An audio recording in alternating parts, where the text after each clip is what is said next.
Definiciones de diabetes. Según la OMS, la diabetes es una enfermedad crónica a la larga de duración debido en las páncreas no se produce insulina suficientes o el organismo no es capaz de administrarla bien. Es mantener los niveles normales de glucosa en la sangre. De diabetes. Existen tres tipos de diabetes. La primera es diabetes tipo 1, también conocida como insulina independiente. Es cuando la insulina es deficiente como consecuencia de la destrucción de las células beta del páncreas. Mejor dicho, esta es causada por una reacción autoinmune. Provoca que el sistema de defensa de nuestro cuerpo ataque nuestras células beta de los islotes de Langerhans, ¿no? Que están ubicados en el páncreas. Diabetes tipo 2, también conocida como insulina resistente. Se dice que el 85% de las personas sufren de diabetes tipo 2. En este caso, la insulina sí es producida, pero no es la suficiente, ya sea porque no es la cantidad adecuada o porque el cuerpo genera una resistencia a la insulina. Diabetes gestacional, causada por el efecto bloqueador de otras hormonas sobre la producción de la insulina. Una condición que es llamada resistencia a la insulina, igualmente que en la diabetes tipo 2, ¿no? En este caso, la insulina se bloquea durante el embarazo debido a las hormonas que se secretan, ¿no? Después del nacimiento del bebé, después del parto, esta diabetes puede desaparecer. Ahora vamos a hablar de los síntomas y tratamiento de la diabetes.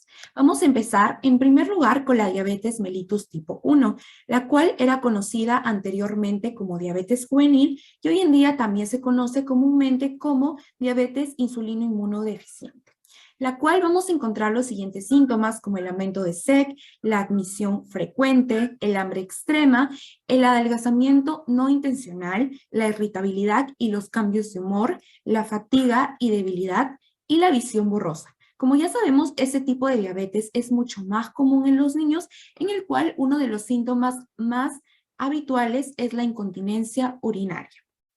Ahora con la diabetes mellitus tipo 2 vamos a ver que los síntomas son muy parecidos a la diabetes mellitus tipo 1. Va a existir también el aumento de sed, la admisión frecuente, el hambre extrema, la pérdida de peso sin causa aparente, la presencia de cetonas en la orina. ¿Qué son los cetonas? Son un subgrupo de la descomposición de músculo y grasa que existe cuando no hay insulina disponible suficiente. También vamos a encontrar la fatiga, la visión borrosa, las llagas que tardan en cicatrizar y las infecciones, como en este caso, se pueden presentar en las encías, en la piel, vaginales. Buenas tardes. En esta oportunidad me tocó desarrollar lo que son factores en riesgo en diabetes. Como primer factor tenemos a la predisposición genética.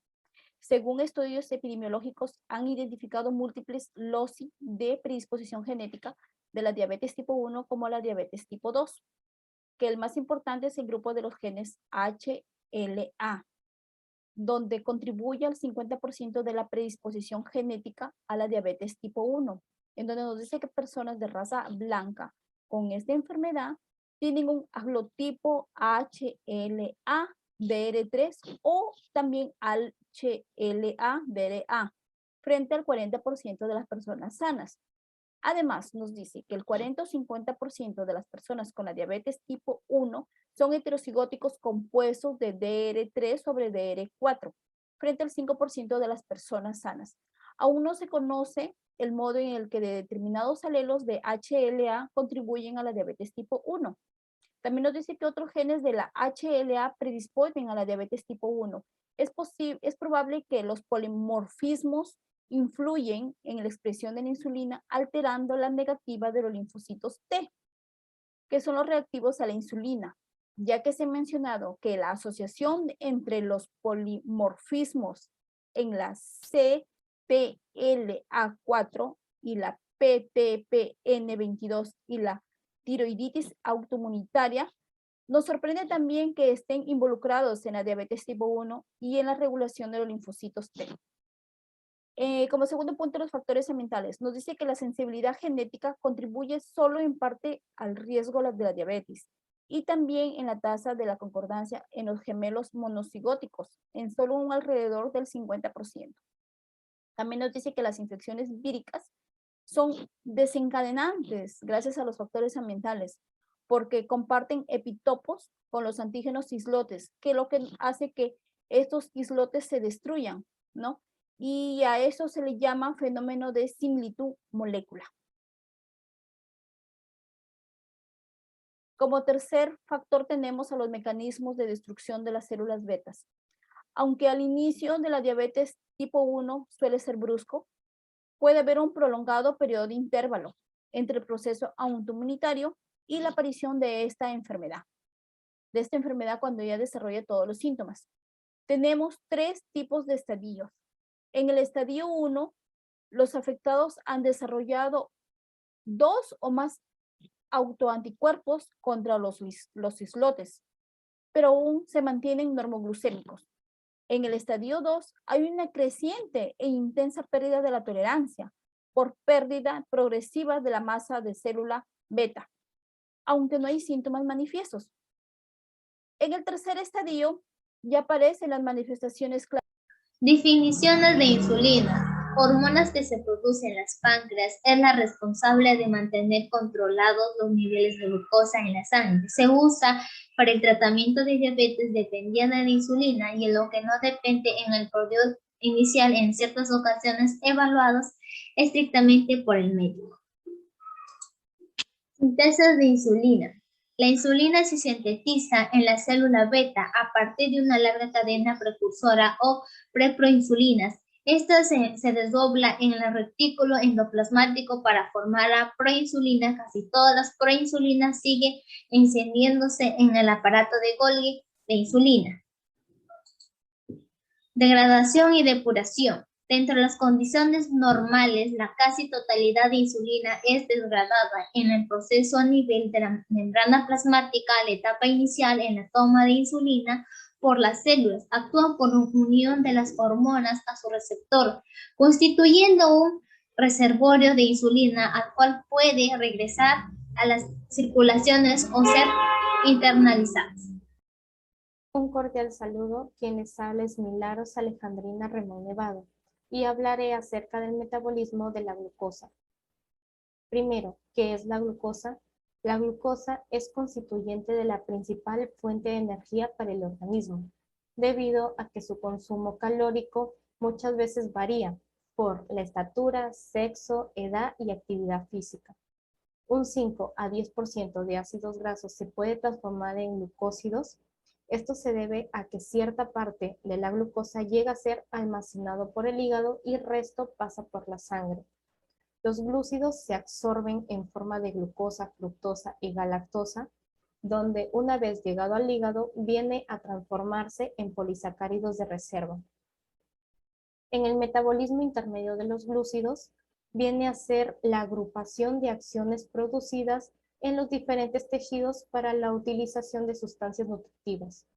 En la liberación de glucosa se llega a producir solamente en el hígado y en menor escala en el riñón e intestino. Y la glucólisis se inicia en el glucógeno y finaliza en la formación del ácido pirúvico. Mi nombre es Grace Isabela Rivero Velázquez y a continuación voy a seguir la exposición. Homeostasis de la glucosa. Se encarga de mantener los niveles normales de azúcar en la sangre. También es conocida como el control de glucemia. Es fundamental mantener un equilibrio de la glucosa en nuestro organismo, con el fin de presentar los niveles normales y no exista hiperglucemia ni hipoglucemia. Tenemos el conocimiento que la insulina y el glucagón son las hormonas encargadas de controlar la concentración de glucosa en el plasma. La homeostasis de la glucosa está regularizado por la hormona anabólica, la cual es la insulina, y por las hormonas catabólicas, las cuales son el glucagón, catecolaminas, el cortisol y la hormona del crecimiento. A continuación, le doy el pase a mi compañera Dayana. El esquema metabólico de la glucosa. La glucosa ingresa a través de la dieta a nuestro organismo, transformándose en glucosa 6-fosfato, la cual por medio de glucólisis da origen a 2 moléculas de piruvato, que el cual, si sigue una vena de alta concentración de oxígeno, se transforma en acetilcoenzima A, ingresando a la mitocondria, luego al ciclo de Krebs y posteriormente a la fosforilación oxidativa. El piruvato en condiciones anaeróbicas, como en el músculo, se transforma en lactato y este por medio de gluconeogénesis en glucosa. La glucosa 6-fosfato ingresa directamente a la vía de la pentosa fosfato, en el cual esta se puede transformar en glucosa 1-fosfato, por medio de glucogénesis en glucógeno y en viceversa la glucosa 1-fosfato en glucosa 6-fosfato. Ingreso de la glucosa a la célula. Para que la glucosa ingrese a la célula es necesario que traspase la membrana celular. Por su propia cuenta no podría realizarlo debido a su tamaño y debido a su carga. Por ello es que requiere de transportadores. En este caso, los SGLT, que son acoplados al sodio, quienes van a aportar la energía necesaria para que pueda ingresar. Y los glucotransportadores, o también llamados los GLUT, quienes van a servir de medio de transporte para poder realizar este ingreso. En este caso vamos a hablar de los insulinodependientes, que son los GLUT4, que nos interesa en el tema de la diabetes. En estas imágenes podemos apreciar el torrente sanguíneo con glucosa, que al ser reconocidas por las células beta del páncreas van a liberar insulina para poder favorecer el ingreso hacia las células. Como se puede ver, el GLUT4 se encuentra almacenado en forma de vesículas en el citosol. La insulina se va a unir al receptor tirosinquinasa, el cual va a desencadenar una serie de señalizaciones que van a llegar hasta esta vesícula, originando la exocitosis, llevándola hacia la membrana. Allí se produce la traslocación y se produce el ingreso de la glucosa hacia el interior de la célula.